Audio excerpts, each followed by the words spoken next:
The Human Defiance, A Galactic Reckoning. Prologue. The Empire's unbroken reign. For 12 millennia, the Galactic Empire had forged an iron grip on the stars. Its warships, vast as moons, carved paths through the cosmos, their hulls shimmering. With the arrogance of unchallenged might, their technology was a tapestry of wonders: gravity lances that crumpled planets, plasma arcs that sundered suns, and shields that laughed at time itself. At the heart of Dorn Prime, Emperor Valthorn sat upon his obsidian throne, a towering figure cloaked in shadow and starlight. His crimson eyes, ageless and merciless, surveyed a galaxy that trembled at his name. Yet even absolute dominion grew hollow. Conquest after conquest had dulled his hunger, leaving only a restless craving for new worlds to break, new riches to claim, new souls to bend. "Your Majesty," General Zorath intoned, his armored form kneeling in the throne room's oppressive silence. The chamber, hewn from a single meteorite, pulsed with captive stars embedded in its walls, their light casting eerie shadows. "Our scouts have pierced the veil of Sector 9, a region uncharted until now. They found a system orbiting a yellow star, home to a planet called Terra. Its inhabitants named themselves humans." Valthorn leaned forward, his gaze sharpening like a blade. "Speak of these humans." "They are primitives, sire," Zorath said, his voice thick with contempt. "Their technology is a child's scribble, fusion drives that stutter, chemical, rockets that crawl, and a lone colony on a barren rock they call Mars. Their ships are frail, their weapons laughable. They scrape minerals from asteroids with tools we deem relics." A slow, predatory smile curled Valthorn's lips. "A backwater world, ripe for the plucking. Send Envoy Sarek. Offer them our terms. Kneel as subjects, or burn as rebels. They will break, as all others have." Zorath's bow deepened. "It shall be done, Your Majesty." Chapter 1. The Shadow Over. Sol 3. Imperial cruisers tore through the void into the Sol system, their forms blotting out the stars. Each ship, a kilometer long, shimmered like liquid starlight, their fractal-patterned hulls confounding human sensors. Their weapons, capable of reducing worlds to ash, hummed with dormant power, a silent threat to all who dared defy them. On Earth, their arrival sparked a global uproar.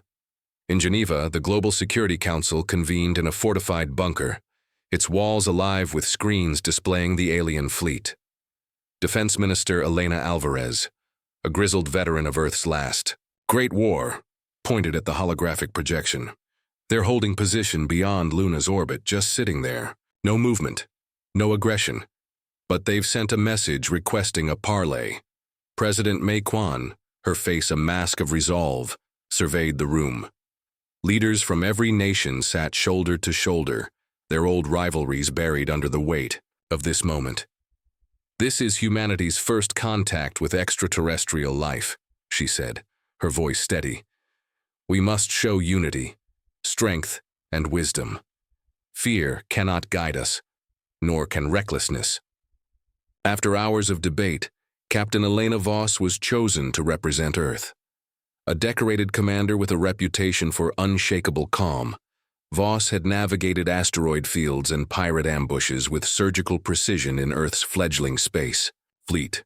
Her dark eyes held a quiet intensity, her presence a steady anchor in crisis. Aboard the EFS Vanguard, Earth's most advanced warship, she approached the Imperial flagship, the Star Wrath. The Vanguard, sleek and silver, was a marvel of human engineering. Yet beside the Star Wrath it seemed a sparrow before a dragon. Inside the alien vessel, Voss was led through corridors that pulsed with violet light, the air heavy with a metallic ding and a faint sweet scent she couldn't place. The meeting chamber was a cathedral of alien design, its walls shimmering with holographic constellations that shifted like living dreams. Envoy Sarek awaited, a towering figure with molten silver skin and 6 glowing eyes that burned like dying stars. His voice, a synthesized hum, filled the space. "Captain Voss of Terra, I am Sarek, emissary of Emperor Valthorn, sovereign of the Galactic Empire. Your world is honored to receive our gaze. Voss stood tall, her uniform crisp, her expression yielding. On behalf of Earth, I welcome peaceful contact. We seek dialogue, trade, and mutual respect as equals. Sarak's eyes flared, a ripple of amusement crossing his features. Equals? You misunderstand, human. The Emperor offers mercy. Join our empire as subjects, serve our will, and you shall receive protection and scraps of our technology. Refuse, and your world will be scoured from the stars. Voss's jaw tightened, but her voice remained steady. Earth does not seek servitude. We propose partnership, trade, cultural exchange on equal terms. The chamber seemed to grow colder. Sarak's eyes narrowed to slits. You are insects daring to bargain with gods. Your primitive vessels and crude weapons amuse us, but they will not save you.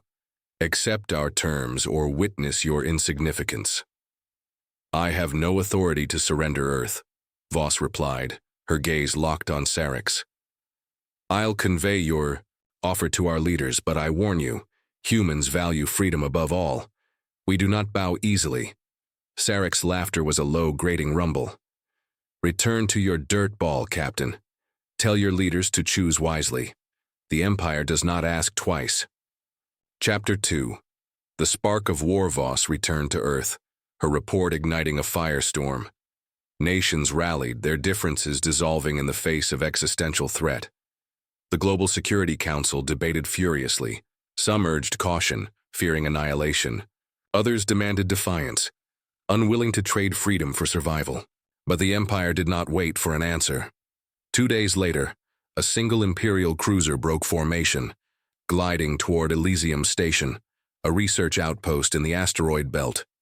The station, home to 300 scientists, engineers, and miners, was humanity's farthest foothold, a beacon of exploration and hope. Earth's military tracked the cruiser, but their fastest ships were days away, their weapons unfit for interstellar combat. At Elysium, Dr. Aisha Patel was analyzing mineral samples when alarms shattered the silence. What's happening?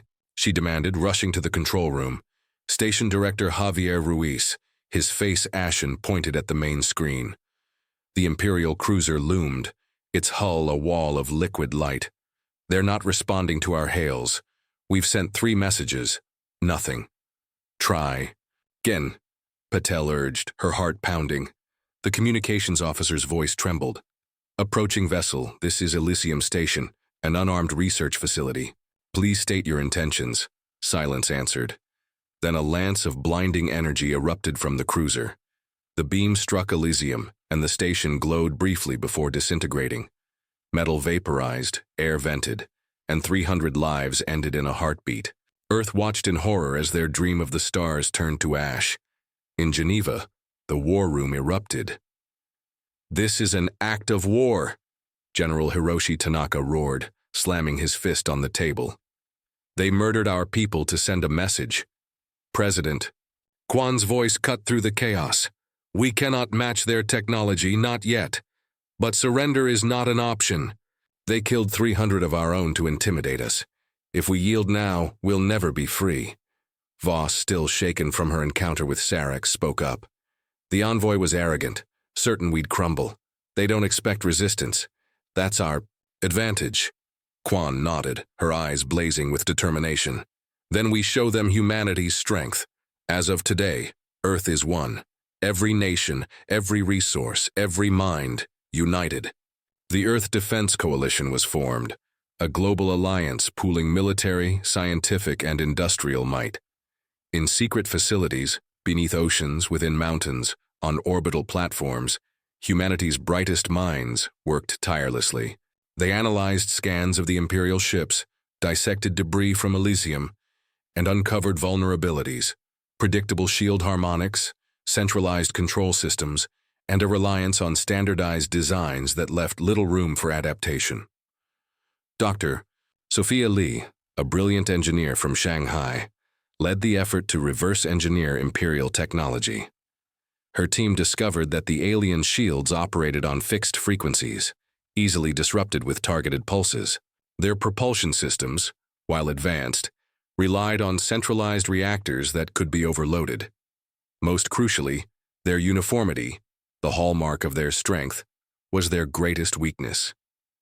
Every Imperial ship followed the same blueprint, making their flaws predictable.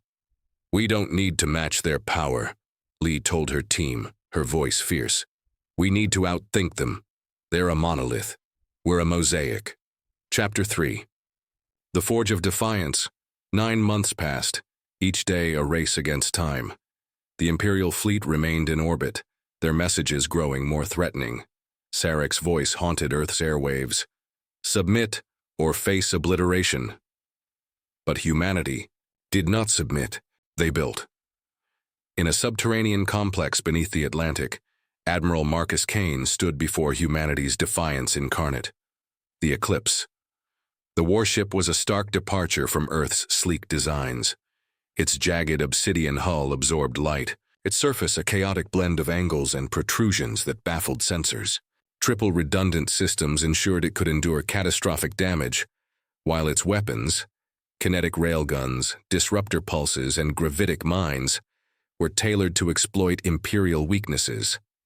Kane, a grizzled veteran with scars from Earth's last war, ran a hand along the Eclipse's hull. "Is she ready, Sophia?" Lee, her eyes bloodshot from sleepless nights, nodded. "As ready as she'll ever be, Admiral. We've reverse-engineered their shield frequencies and propulsion signatures. The railguns punch through their defenses, and the disruptors scramble their targeting. The rest, it's human ingenuity and a lot of educated guesses." Kane's weathered face cracked into a grim smile. "It'll have to be enough. Elysium's blood demands an answer." The Eclipse was not alone. 6 sister ships, each unique, joined it. The Dawnbreaker, with its swarm of autonomous drones that could overwhelm enemy sensors. The Ironclad, built to absorb punishment with layered armor. The Spectre, cloaked in sensor-scrambling fields. The Tempest, armed with gravitic mines that warped space. The Vanguard 2, a nod to Voss's ship, equipped with adaptive shields.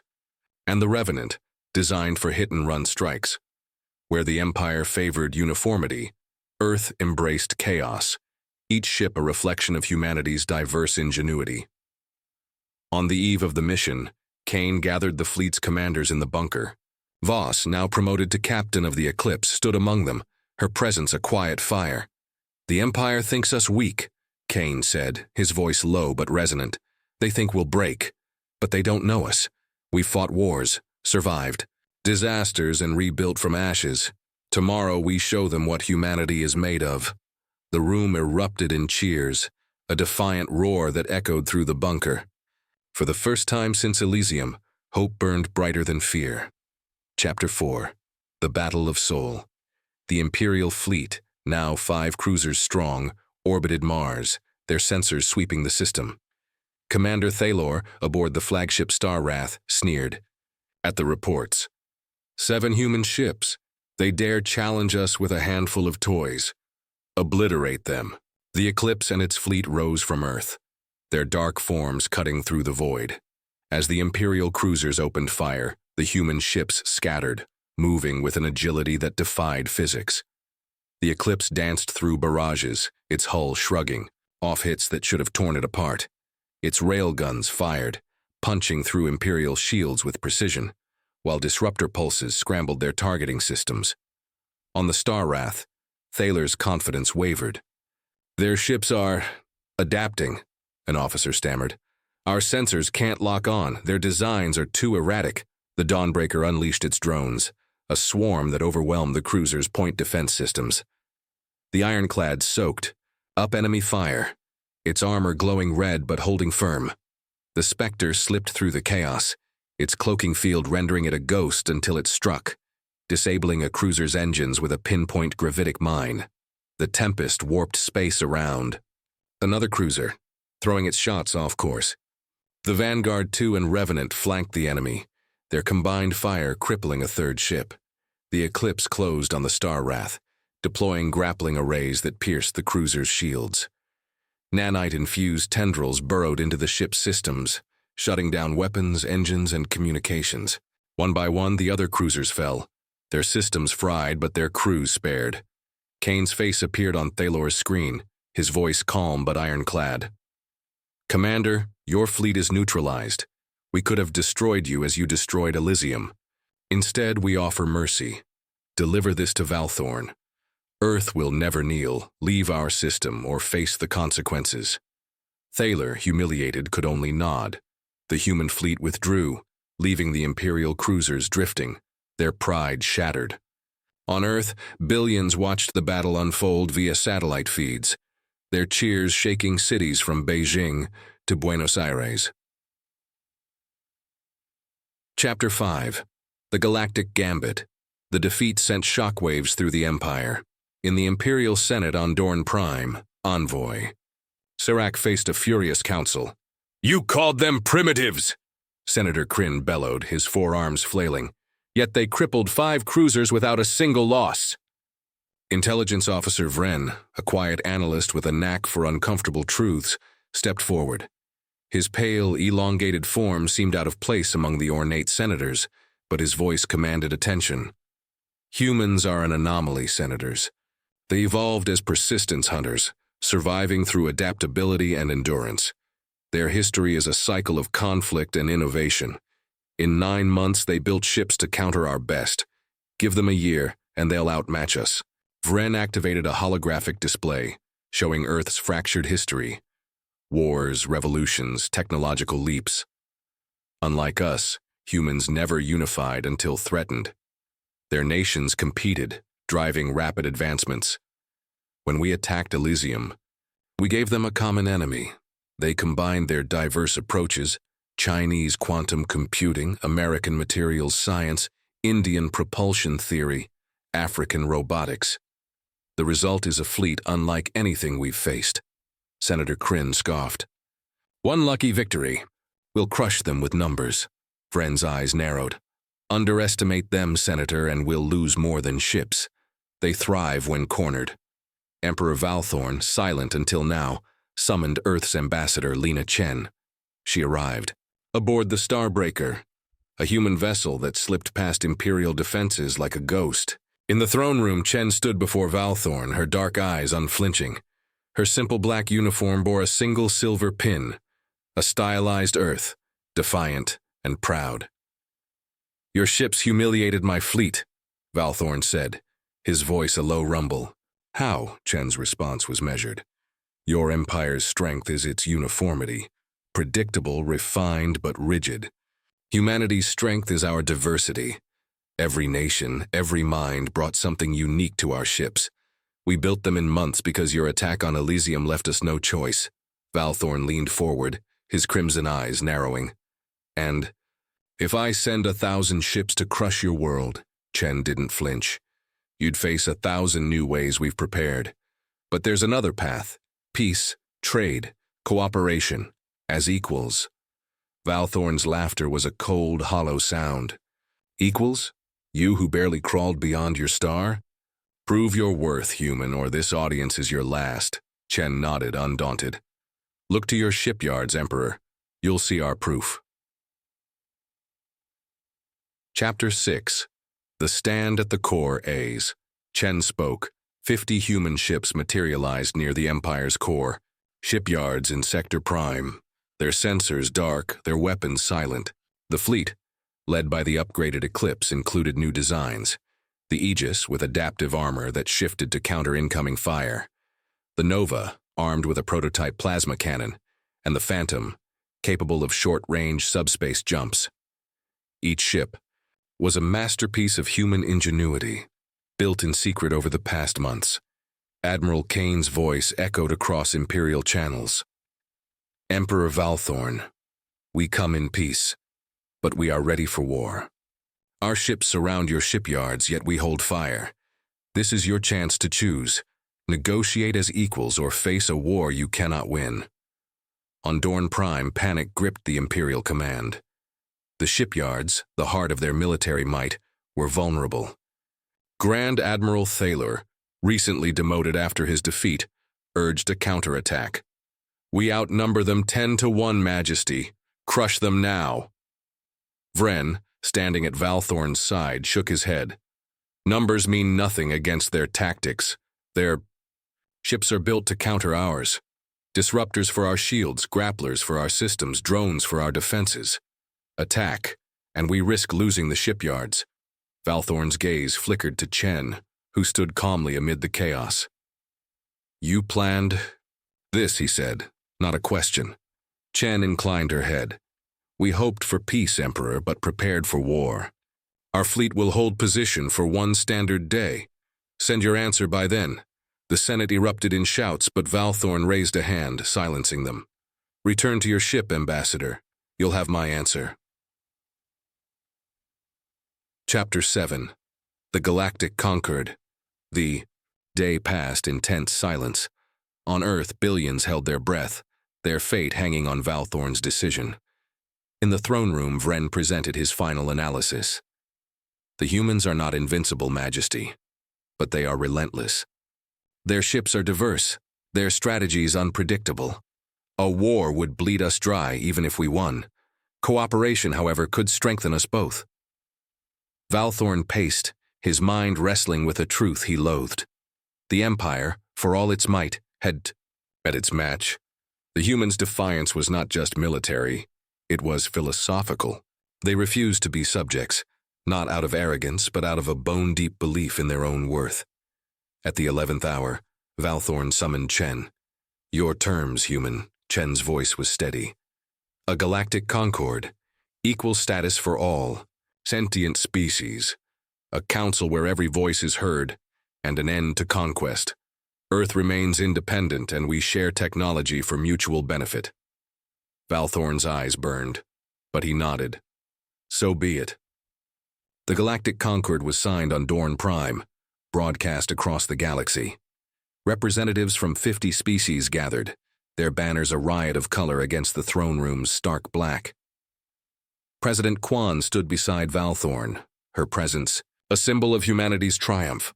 Today, she declared, we build a galaxy not of masters and slaves, but of partners. The Empire's era of domination ended, replaced by a council where Earth held a prominent seat. The Eclipse and its fleet stood as humanity's shield, a reminder that even gods could fall. Epilogue. A new cosmos. A year later, human and imperial, ships patrolled together, their designs blending Earth's ingenuity with the Empire's elegance.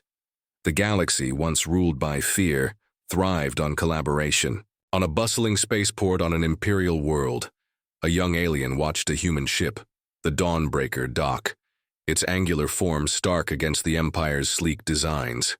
They look so ordinary, she said to her mother, pointing at the human crew disembarking. But they changed the galaxy. Her mother nodded, her eyes soft. They taught us that strength isn't in domination, but in unity and defiance. The stars are brighter for it. On Earth, Voss stood on a balcony overlooking New Geneva, now a hub for galactic diplomacy. The scars of Elysium lingered, but so did the pride of victory. We did it, she whispered, her gaze on the stars. We showed them who we are. As human ships ventured deeper into the cosmos, each carried a message. Earth was small, but its spirit was boundless. The Empire had ruled for 12,000 years. In one, humanity changed everything.